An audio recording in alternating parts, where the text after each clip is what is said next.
साथियों, Facebook live पर जितने साथी इस प्लेटफॉर्म पे जुड़े हैं, आप सबका मैं स्वागत करता हूं। थोड़ा सा हम लोग समय देते हैं ताकि और ज्यादा से ज्यादा लोग इस फेसबुक लाइव पर जुड़ जाएं। लोक जनशक्ति पार्टी रामविलास हर संभव प्रयास कर रही है जनता से कनेक्ट करने का। जहां कंजर्वेटिव मोड के हम लोग पक्षधर रहे हैं, जहां पे घर घर जाकर व्यक्तिगत मुलाकात कर जन संवाद के माध्यम से, नुक्कड़ बैठक के माध्यम से लोगों से जुड़ने का हम लोग प्रयास करते ही हैं, वहीं आज की तारीख में जहां पे सोशल मीडिया का इतना महत्व है, ऐसे में इस माध्यम से भी आप लोगों के साथ जुड़ने का हम लोग प्रयास कर रहे हैं ताकि बिहार से जुड़ी हुई ज्यादा से ज्यादा समस्याओं पर हम लोग चर्चा कर सही मायनों में उसका समाधान हम लोग निकाल पाए। आज इस फेसबुक लाइव के माध्यम से बिहार में बढ़ते अपराध को लेकर मैं अपने तमाम साथियों से चर्चा करना चाहूंगा। इसमें विशेषतः मुख्यतः बिहार के लोग, ऐसे बिहारी जो बिहार में रह रहे हैं या ऐसे बिहारी जो इस मंच के माध्यम से, जो दूसरे प्रदेशों में रह रहे हैं, जो इस मंच के माध्यम से हम लोग के साथ जुड़े हैं। मैं चाहूंगा कि आप लोगों के कोई भी ऐसे सवाल हो, कोई भी ऐसा प्रश्न हो मौजूदा परिस्थिति को लेकर या उस समस्या के समाधान को लेकर, लोक जनशक्ति पार्टी रामविलास चिराग पासवान क्या सोच रखता है उसको लेकर अगर कोई भी आप लोगों के सवाल हो कमेंट्स में, आप प्लीज वो सवाल आप लोग पूछते रहे। अपराध पर हम लोगों ने मुख्यतः आज का जो फेसबुक लाइव है इसमें अपराध हम लोगों ने विषय रखा है, क्योंकि आज की तारीख में मुझे लगता है सबसे ज्यादा ज्वलंत विषय अपराध ही है। जिस तरीके से आपराधिक घटनाएं बिहार में हर बीतते दिन के साथ बढ़ती जा रही है और आज की तारीख में अगर बिहार सुर्खियां बनता है तो सिर्फ और सिर्फ अपराध को लेकर हो रही, यहाँ पे हत्याओं को लेकर हो रहे, यहाँ पे बलात्कार को लेकर, अपहरण, लूटमार, डकैती, ये सारे विषय तो साथ में चल ही रहे। इन तमाम चीजों को लेकर बिहार सुर्खियां बनता है और कहीं ना कहीं बिहार और बिहारियों को शर्मसार होना पड़ता है जब देश के नेशनल चैनल्स पर, बड़े बड़े अखबारों में जब ये सुर्खियां चलती हैं कि बिहार में इतनी हत्याएं हुई या बिहार में दिन दहाड़े इसकी गोली मारकर हत्या कर दी गई या इस जिले में इतनी हत्याएं हुई हैं, या जब पटना के एसएसपी महोदय खुद इस बात को कबूल करते हैं कि पिछले एक महीने में 30 हत्याएं हुई हैं, जो कि औसतन हर दिन एक हत्या, वो भी सिर्फ अभी पटना की अभी हम लोग बात कर रहे हैं, पटना जिला की हम लोग बात कर रहे हैं, तो सोचिए कि प्रदेश भर की कितनी भयावह होगी, ये स्थिति कितनी डरावनी होगी। ऐसे में जरूरी है कि इस विषय को लेकर हम लोग चर्चा करें। मैं आप सबके भी सुझाव इस माध्यम से मैं जानना चाहूंगा। साथ ही में आप लोगों के कोई भी सवाल हो, क्योंकि लोक जनशक्ति पार्टी रामविलास और खास तौर पर बिहार फर्स्ट, बिहारी फर्स्ट ने इस विषय पर गंभीरता से अध्ययन हम लोगों ने किया है और हम लोग चाहते हैं कि बिहार में एक ऐसी परिस्थिति बने जहां पर बिहार में अपराध पूरी तरीके से नियंत्रित हो। मैं उम्मीद करता हूं कई साथी इस लाइव इस माध्यम के साथ जुड़ गए हैं, इस मंच पर जुड़ गए हैं। इस विषय को अब धीरे धीरे मैं और आगे बढ़ाना चाहूंगा। जब हम लोग अपराध की जब हम लोग बात करते हैं या देश के किसी भी प्रदेश में शांति से लोग रहें, वहां पे एक सामंजस्य का माहौल हो, वहां पे लोगों के भीतर एक सुरक्षा का भाव हो, तो इससे पहले हम लोग को ये समझने की जरूरत है कि ये जिम्मेदारी किसकी है। भारत का संविधान भारत का एक संघीय ढांचा बनाता है, एक फेडरल स्ट्रक्चर है हमारे देश में। फेडरल स्ट्रक्चर का मतलब होता है कि जहां पे केंद्र में एक सरकार है, वहीं राज्यों में भी अपनी सरकारें हैं। केंद्र सरकार के अपने अधिकार होते हैं, वहीं राज्य सरकारों के पास अपने अधिकार होते हैं और कई ऐसे विषय हैं जो कि राज्य सरकार की सूची में आते हैं, जिसमें से लॉ एंड ऑर्डर पूर्णतः राज्य सरकार की विशेष सूची में ही आता है। अगर आप देश के किसी भी राज्य में आप चले जाइए, वहां पर लॉ एंड ऑर्डर उस राज्य सरकार की विशेष सूची में आता है। उस राज्य में शांति है कि नहीं, वहां पर अमन चैन वहां पे कायम है कि नहीं, ये तमाम विषय वहां की राज्य सरकार के अंतर्गत आते हैं। उनको इस बात को सुनिश्चित करना है कि उनके राज्य में अमन चैन शांति कायम रहे, बरकरार रहे। उसी तरीके से शिक्षा भी राज्य सरकार की विशेष सूची में आता है, स्वास्थ्य राज्य सरकार की विशेष सूची में आता है। पर क्योंकि आज की तारीख में हम लोग सिर्फ अपराध को लेकर हम लोग चर्चा कर रहे हैं, और आने वाले दिनों में कई ऐसे लाइव प्लेटफॉर्म्स पे कई और विषय हैं, क्योंकि बिहार में शिक्षा पर भी चर्चा करनी उतनी ही जरूरी है, बिहार में स्वास्थ्य पर भी चर्चा करनी उतनी ही जरूरी है। इन तमाम विषयों पर एक एक कर आने वाले दिनों में हम लोग चर्चा करेंगे। पर आज की तारीख में जब हम लोग अपराध को लेकर चर्चा कर रहे हैं, लॉ एंड ऑर्डर कानून व्यवस्था को लेकर जब हम लोग चर्चा कर रहे हैं, जहां इस बात को मैंने आप लोगों को समझाया कि भारत के संघीय ढांचे में पूरी तरीके से राज्य सरकार के अंतर्गत आता है, तो ऐसे में बिहार में अमन चैन कायम रहे, ये जिम्मेदारी पूरी तरीके से मौजूदा बिहार सरकार की है। बिहार में आज की तारीख में महागठबंधन की सरकार है, जिसमें कई दलों के समर्थन से ये सरकार चल रही है, जिस सरकार का नेतृत्व हमारे मुख्यमंत्री नीतीश कुमार जी कर रहे हैं। अब ये जिम्मेदारी जहां एक तरफ राज्य सरकार की है, तो यकीनन उस सरकार के जो गृह मंत्री होते हैं, उनकी जिम्मेदारी बनती है कि अपने विभाग के माध्यम से सुनिश्चित करें कि उनके राज्य में कानून व्यवस्था सुनिश्चित तौर पे चले और लोगों को कम से कम एक सुरक्षा का भाव मिले, किसी को कम से कम जान माल को लेकर किसी तरीके की कठिनाइयों का सामना ना करना पड़े। अब हमारे प्रदेश की परिस्थिति देख लीजिए। हमारे प्रदेश के जो मुख्यमंत्री हैं, संजोग से वही हमारे प्रदेश के गृह मंत्री भी हैं। उन्होंने ये गृह विभाग, गृह मंत्रालय मुख्यमंत्री नीतीश कुमार जी ने अपने पास ही रखा। तो जहां वो हमारे प्रदेश के मुख्यमंत्री हैं, वहीं वो हमारे प्रदेश के गृह मंत्री भी। इसीलिए कई बार जब मैं उनसे सवाल करता हूं, तो लोग बोलते हैं कि भैया हर सवाल आप मुख्यमंत्री से क्यों करते हैं, हर विषय पर आप मुख्यमंत्री पर टिप्पणी करते हैं। पर क्योंकि अपराध से जुड़ा हुआ विषय ये विभाग मेरे मुख्यमंत्री के पास ही, इसलिए कोई भी आपराधिक घटनाएं अगर मेरे प्रदेश में होती है, अगर कोई भी हत्या, अपहरण, लूटमार, डकैती, बलात्कार, कोई भी ऐसी घटना होती है, तो ये सवाल मेरे मुख्यमंत्री नीतीश कुमार जी से ही बनता है, क्योंकि मेरे प्रदेश के मुख्यमंत्री होने के साथ साथ मेरे प्रदेश के गृह मंत्री भी मुख्यमंत्री नीतीश कुमार जी ही हैं। ऐसे में जब हमारे प्रदेश में आए दिन हत्याओं की एक श्रृंखला बनती जा रही है, कुछ समय पहले जैसे मैंने जिक्र किया, और ये बात मैं नहीं कह रहा, ये श्रृंखला हमारे प्रदेश के पटना की हमारे एसएसपी महोदय खुद इस बात को कबूल करते हैं कि पिछले एक महीने में लगभग 30 हत्याएं हुई। अगर आप साल भर का आप आंकड़ा देखें, तो हजारों हत्याएं, सैकड़ों बलात्कार और लूटमार की और अपहरण की अनगिनत घटनाएं हमारे प्रदेश में हुई है। तो इसीलिए ये सवाल देश के मुख्यमंत्री जी से ही बनता है। कुछ दिनों पहले हमारे प्रदेश के मुख्यमंत्री जी ने, जो प्रदेश के गृह मंत्री भी, उन्होंने स्पष्ट इस बात को लेकर कहा कि अरे कहाँ हो रही हैं ऐसी घटनाएं, आप लोगों के कहने से थोड़े ना जंगल राज आ जाता है। पर पूछिए हमारे प्रदेश के मुख्यमंत्री से, पूछिए हमारे प्रदेश के गृह मंत्री से कि आए दिन, और जब उन्हीं के ही पटना, जिस शहर में मुख्यमंत्री जी का निवास है, जहाँ पे वो रहते हैं, पूछिए उनसे कि क्या जो हत्याएं हो रही हैं क्या वो गलत हैं, क्या ये आंकड़े गलत हैं, क्या जो औरतें आंसू बहा रही हैं जिन्होंने अपने सुहाग को खोया, ऐसी माएं जिनकी गोद सुनी हुई हैं, क्या वो झूठ बोल रही हैं? वो बच्चे जो बिलक बिलक कर रो रहे हैं। मैं अधिकांश हत्याओं में जहां जहां पर भी हुआ है मैंने जाने का प्रयास किया है। आज की तारीख में मैं राज्य सरकार का हिस्सा नहीं हूं, संभवतः मेरे जाने से कोई बहुत ज्यादा कुछ मदद मिले या बहुत ज्यादा किसी के लिए मैं कुछ कर सकूं, मेरी सीमाएं संभवतः नहीं हो पाएगा। पर मैंने हमेशा इस बात को सुना है और मैं मानता हूं कि दुख बांटने से कम होता है।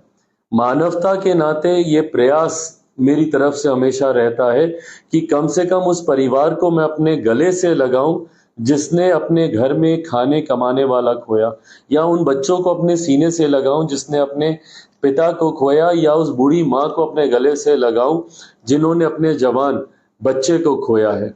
कम से कम इससे उनका दुख कर्म होगा। आज तक मैंने पर कभी मेरे प्रदेश के मुख्यमंत्री, जो मेरे प्रदेश के गृह मंत्री भी हैं, उनको किसी एक हत्या पर किसी पीड़ित परिवार से मिलते हुए मैंने नहीं देखा।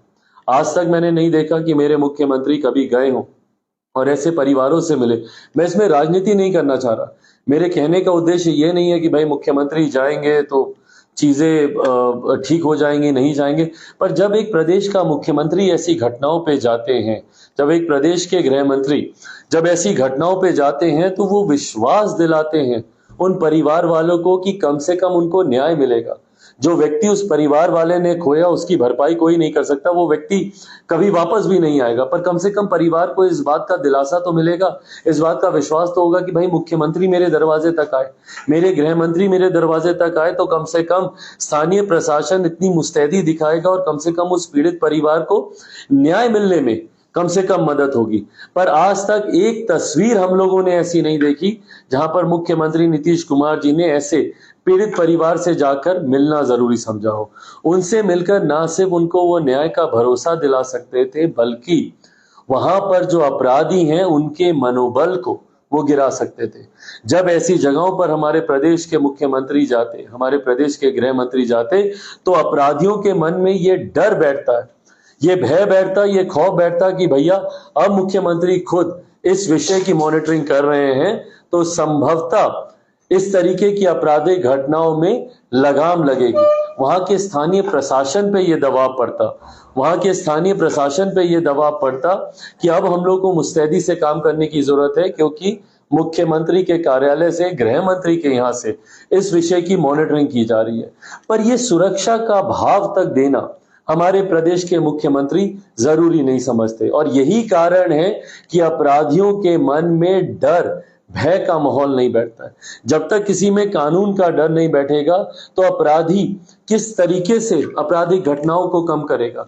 जब तक उसको इस बात का डर ही नहीं होगा कि भैया आज मैं अपराध कर रहा हूं, कल को मेरी गिरफ्तारी होगी, परसों मुझे सजा होगी। आज तक बता दीजिए, मैं लंबे आंकड़ों में नहीं जाता कि 10 साल पहले क्या था, 5 साल पहले क्या था, पिछले 1 साल में ही बता दीजिए अनगिनत आपराधिक घटनाएं घटी हैं, कितने लोगों को सजा मिली।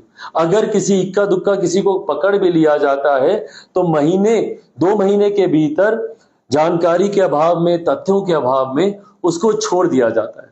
तो ऐसे में कैसे किसी पीड़ित परिवार को न्याय मिलेगा? जब तक अपराधी को सजा नहीं मिलेगी, जब तक अपराधी को सजा नहीं मिलेगी, तो ना सिर्फ पीड़ित परिवार को न्याय नहीं मिलेगा, बल्कि अपराधियों के मन में भी इस बात को लेकर डर नहीं बैठेगा। बिहार फर्स्ट, बिहारी फर्स्ट में हम लोगों ने प्रमुखता से इन तमाम विषयों का हम लोगों ने जिक्र किया। मेरे जितने साथी जो बिहार में रहते हैं, कहीं ना कहीं आप लोगों ने अनुभव किया होगा, 100 नंबर तक कई इलाकों में काम नहीं करता है।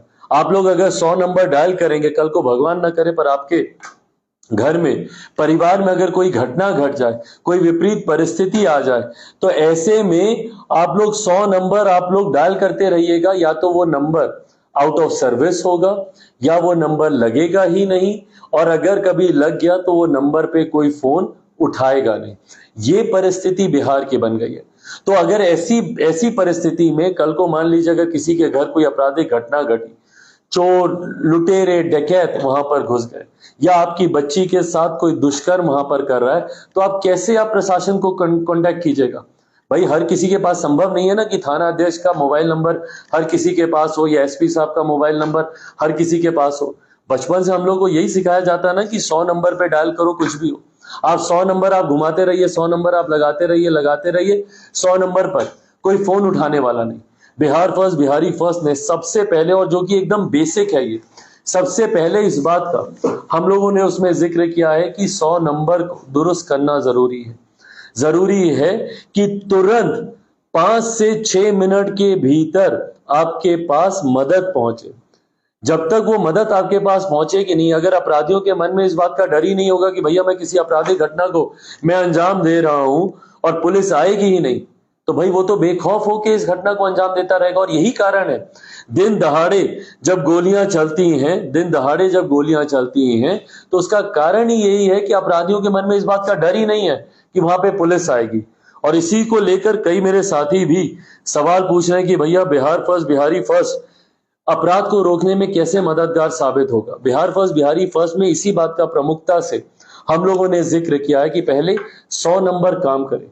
कहीं पर भी आपराधिक घटना घट रही है, एक तय समय पर वहां पर स्थानीय प्रशासन के लोग वहां पर पहुंचे, ये सबसे पहले सुनिश्चित करना जरूरी है।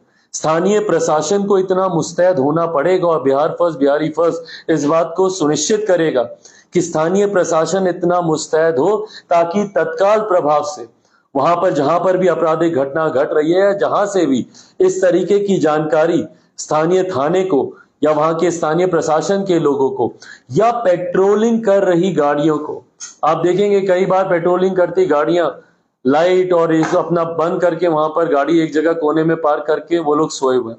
इस बात को हम लोग को दुरुस्त करने की जरूरत है।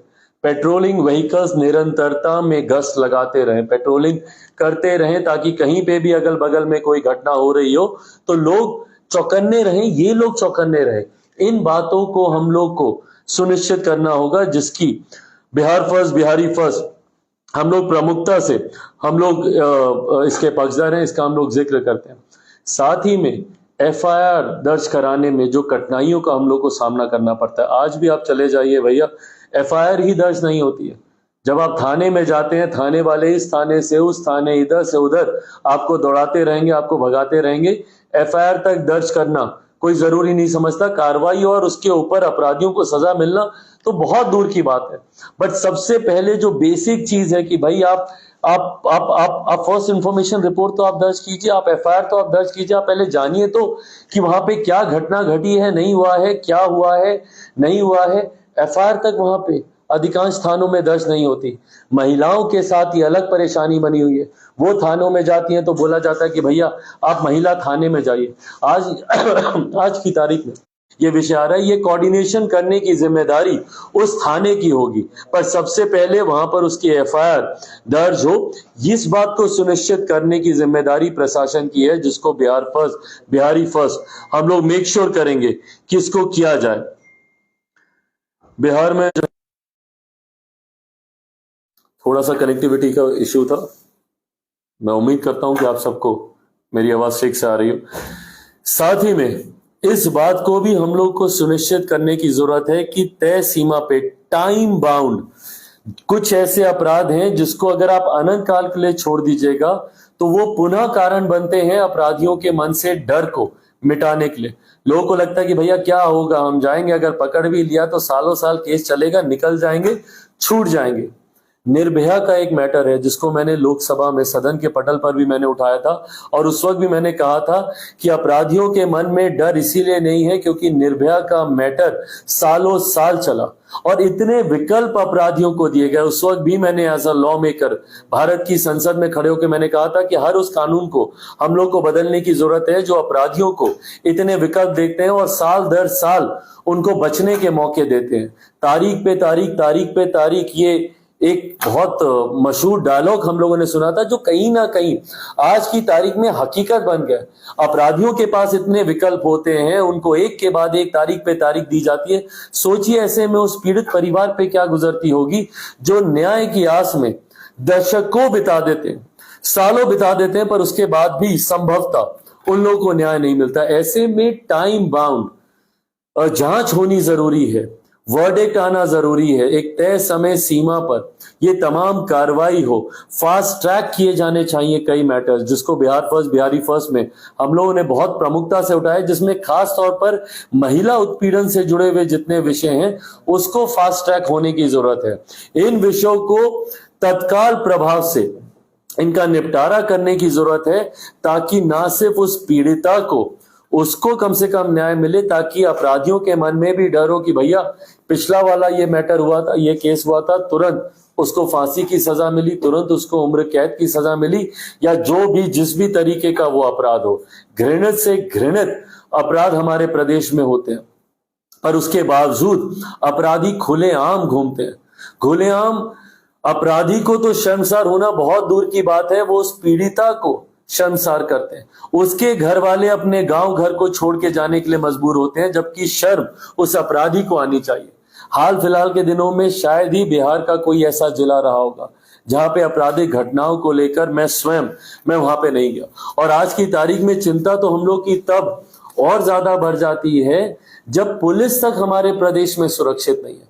सोचिए, जिस प्रदेश में पुलिस सुरक्षित नहीं है वहां पे प्रदेशवासी कैसे सुरक्षित रहेंगे, ये अपने में एक बहुत बड़ा प्रश्न चिन्ह है।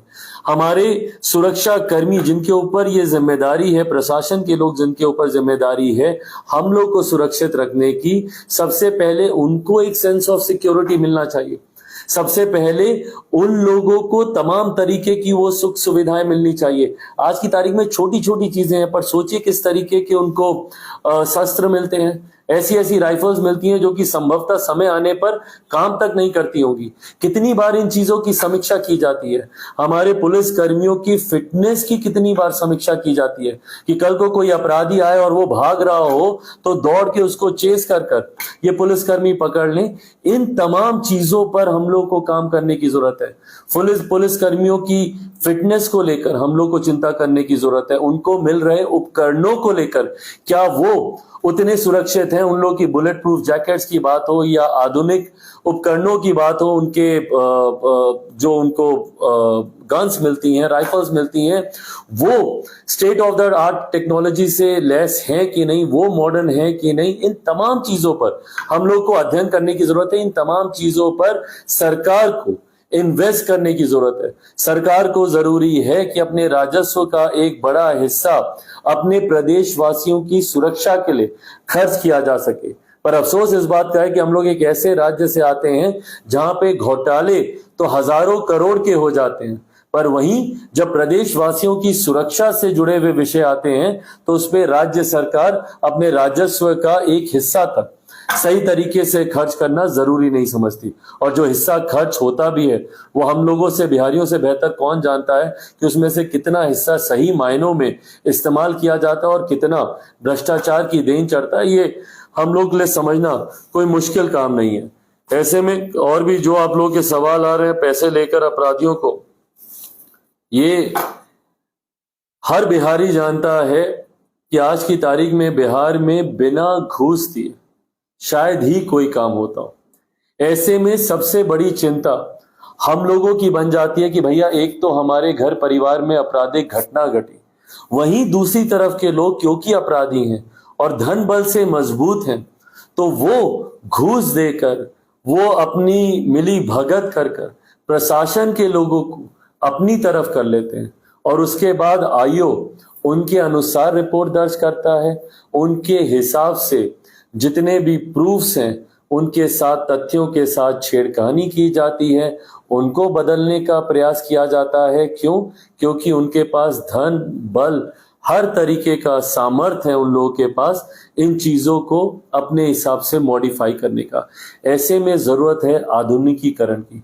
ऐसे में जरूरत है आज की तारीख में तमाम मॉडर्न टेक्नोलॉजी को अपनाने की, ताकि तथ्यों के साथ किसी तरीके की छेड़छाड़ ना की जाए।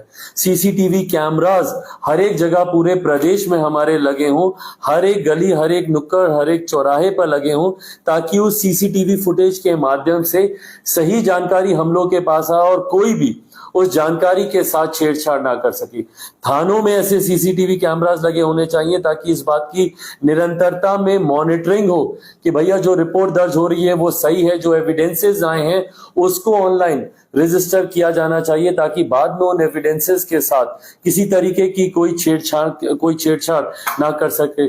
फॉरेंसिक लैब्स यहां पर बैठाए जाने की जरूरत है ताकि जितने भी एविडेंसेस आए हैं उनके फिंगरप्रिंट्स हो या उनकी फर्दर फॉरेंसिक उसकी जांच करवाने की जरूरत हो। हर चीज up to date modern technology के हिसाब से हमारे प्रदेश में हो। पर अफसोस की बात है इस विषय में हमारे मुख्यमंत्री, जो हमारे प्रदेश के गृह मंत्री हैं, वो चर्चा तक करना जरूरी नहीं समझते। आप देश के बाकी राज्यों में चले जाइए, आज की तारीख में अपराध के निपटारे को लेकर, उसमें पीड़ितों को न्याय दिलाने को लेकर टेक्नोलॉजी का अपार इस्तेमाल किया जा रहा है। पर वहीं हमारे प्रदेश में देख लीजिए, आज भी पुराने तरीकों से, आज भी जो अपराधियों ने जो एविडेंसेस वहां पे छोड़े होंगे, हम कई बार तो ग्लव्स तक पहनना हमारे प्रशासन के लोग जरूरी नहीं समझते। इसमें कितने ऐसे एविडेंस हैं जो कि नष्ट हो जाते हैं, फिंगरप्रिंट्स मिट जाते हैं, अपराधियों के उंगलियों के निशान हो, उनके द्वारा छोड़े गए एविडेंसेस हो, वो नष्ट हो जाते हैं, क्योंकि इस दिशा में हम लोग बात ही नहीं करते। आखिरी बार कब ऐसी वर्कशॉप्स ऑर्गेनाइज की गई हैं प्रशासन के लोगों को लेकर, हमारे पुलिस कर्मियों को लेकर, ताकि उनको सैनिटाइज किया जाए, उनको जानकारी दी जाए, नई नई टेक्नोलॉजीज को लेकर फोरेंसिक लैब के अधिकारी आए, वो जानकारी दें कि भैया किस तरीके से जब आप किसी घटना स्थल पर जाते हैं, जब आप किसी एक ऐसे स्पॉट पर जाते हैं जहां पे घटना घटी हो, तो वहां पे क्या प्रोटोकॉल्स होने चाहिए, क्या पैरामीटर्स होने चाहिए, किस तरीके की सावधानियां हम लोग को बरतने की जरूरत है। इन विषयों पर कभी चर्चा खुलकर हमारे प्रदेश में या विभाग में संभवतः कभी हुई नहीं है। इन तमाम चीजों को बढ़ाने की बात बिहार फर्स्ट, बिहारी फर्स्ट करता है, और इसीलिए मैं आप सबसे मैं आग्रह करता हूं कि आप सब भी सामने आए और जो बिहार फर्स्ट, बिहारी फर्स्ट की जो सोच है अपराध को नियंत्रित करने को लेकर हर दिशा में multi directional approach Bihar first, Bihari first आजमाना चाहता है, जहां पे पुलिस को सैनिटाइज करने की बात हो, टेक्नोलॉजी के इस्तेमाल करने की बात हो, कानून को मजबूती से लागू करने की बात हो। जब तक कानून मजबूती से लागू नहीं होगा, आज की तारीख में शराबबंदी का कानून बना हुआ है, और हमारे कुछ साथियों ने यह सवाल भी पूछा है कि भाई दारू बंद करने को लेकर, शराबबंदी एक ऐसा कानून जिसका तमाम पार्टियों ने और हम सब ने बढ़ चढ़ कर उसका समर्थन किया, पर आज जिस तरीके से शराबबंदी की आड़ में अपराध को और ज्यादा बढ़ाने का काम किया जा रहा है, तस्करों को बढ़ावा दे दिया गया है, तस्करी जिस तरीके से हमारे प्रदेश में बढ़ती जा रही है, आप जाइए सीमावर्ती इलाकों में किस तरीके से आयात हो रहा है दूसरे प्रदेशों से हमारे प्रदेश में अवैध शराब का, जहरीली शराब के उद्योग बिहार के प्रखंड तो भूल जाइए, पंचायतों में खुलने लग गए। छोटे छोटे पंचायतों में आप चले जाइए, वहां पर उद्योग खुलने लग गए हैं, वहां पर धंधे शुरू हो गए अवैध शराब के निर्माण को लेकर, और उसी में जहरीली शराब बनती है और लोग वहां पर पीकर उनकी हत्याएं हो जाती हैं। और ऐसे में पूरे प्रशासन को आपने झोंक दिया भैया, कभी ड्रोन के माध्यम से, कभी ढूंढने के माध्यम से, पूरी पुलिस सिर्फ इसी में लगी हुई है कि भाई आप शराब ढूंढेंगे। पुलिस से आप शराबबंदी को अपने कानून को धरातल पर उतारने में आपने पूरी पुलिस को लगा दिया है, तो वो पुलिस कैसे काम करेगी हत्यारों को ढूंढने में या बलात्कारियों को ढूंढने में। ऐसे में जब कोई कानून बनाया जाता है तो जरूरी है उस पर पूरी रिसर्च हो। मुख्यमंत्री नीतीश कुमार जी को एक दिन में यह ज्ञान प्राप्ति हुई और वो शराबबंदी का कानून ले आए, जबकि उससे कुछ दिन पहले तक बिहार के गांव गांव में शराब के ठेके खुलवाने का काम मुख्यमंत्री नीतीश कुमार जी के द्वारा ही किया जा रहा था। आज अगर बिहार के गांव गांव में अगर शराब के ठेके खुले हैं तो किसकी देन है भैया? ये मुख्यमंत्री नीतीश कुमार जी की देन है। 2014-15 तक लाइसेंसेस निकालते ये नहीं थक रहे थे, ठेके निकालते ये नहीं थक रहे थे ताकि बिहार के गांव गांव में शराब की दुकानें खुले। और उसके बाद यकायक इनको ज्ञान प्राप्ति हुई कि भैया जो शराब पीता है वो महापापी है। चलिए, हमने भी माना भाई कि वो महापापी है, पर उसके लिए आप कोई ठोस नियम कायदा कानून बनाएंगे कि नहीं? एकदम जल्दबाजी में लाया गया ये कानून। आपने एक बार भी सोचा कि भैया जो अल्कोहलिक और अल्कोहलिक होते हैं, जिनको शराब की लत होती है, उनके लिए आपने कितने रिहैब सेंटर्स बनाए? कहां पे जाएंगे भैया वो अपना इलाज कराने, ताकि वो अपना इलाज कराएं और वो शराब की लत से अपने आप को मुक्त करा सकें। जो लोग अपने आप को शराब की लत से मुक्त नहीं करा पाए, वो जहरीली शराब तक पीने के लिए मजबूर हैं, क्योंकि वो आदी है, वो अल्कोहलिक है, उनको शराब की लत है। और यही कारण है कि भैया जहरीली शराब से मरने वाले लोगों के आंकड़े इतने बढ़ते जा रहे हैं। और यही कारण है कि एक पैरेलल इकोनॉमी खड़ी हो गई है भैया। कौन कहता है कि बिहार में शराबबंदी चल रही है आज की तारीख में? और कमेंट्स में प्लीज मुझे बताइए कि अगर मैं झूठ बोल रहा हूं, क्या आज की तारीख में बिहार में होम डिलीवरी हो रही है कि नहीं हो रही है जहरीली शराब, अवैध शराब की? घर घर तक शराब की बोतलें आज की तारीख में पहुंचाई जा रही है, और ये हर एक बिहारी को पता है, संभवतः 13 करोड़ बिहारी को, बच्चे तक को पता है। जहां पे ऐसी हत्याओं पे मैं जाता हूं, एक छोटे छोटे बच्चे बताते हैं कि भैया फलाना मकान के पीछे वहां पे अवैध शराब के निर्माण का धंधा चल रहा है। बच्चों तक को पता है, पर मुख्यमंत्री नीतीश कुमार जी को नहीं पता। और इन्होंने पूरी पुलिस को इसमें लगा रखा है, पूरे डिपार्टमेंट को इसमें लगा रखा है, और उन्हीं लोगों की साठगांठ आज की तारीख में। आप बिहार की जेल में मुझे बता दीजिए, कौन लोग बंद हैं शराबबंदी को लेकर? सिर्फ बिहार के गरीब वंचित वर्ग से आने वाले लोग शराबबंदी धाराओं को तोड़ने के तहत वो लोग जेल में बंद हैं। कोई एक गिरोह मुझे बता दीजिए जो इसके तहत बंद हो।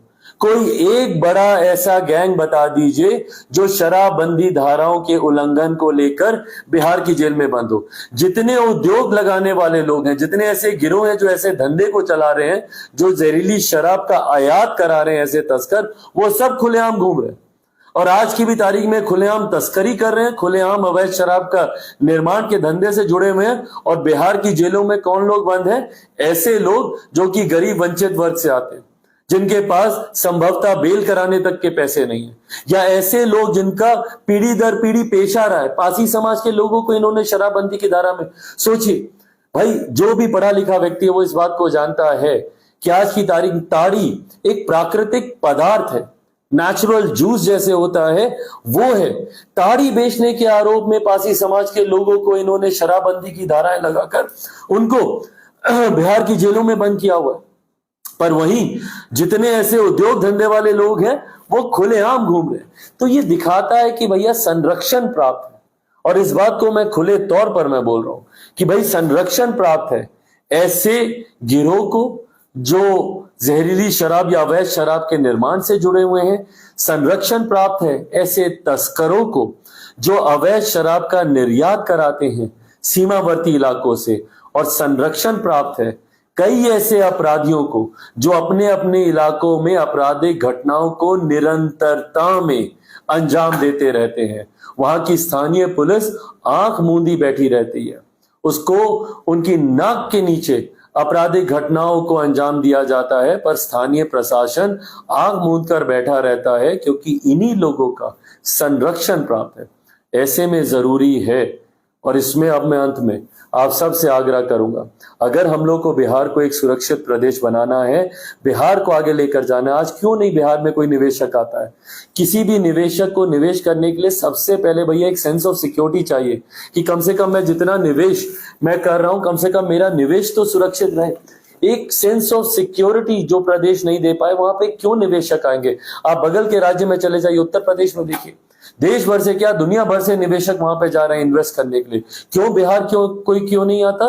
क्योंकि बिहार में उनको अपने निवेश को लेकर सिक्योरिटी नहीं है। उनको अपने जान को, माल तो छोड़ दीजिए, जान को लेकर उनको सिक्योरिटी नहीं है कि भैया हम पैसा लगाने के लिए लेकर जाएंगे, कल को हम ही को बंदी बना लिया या हमारी हत्या कर दी गई।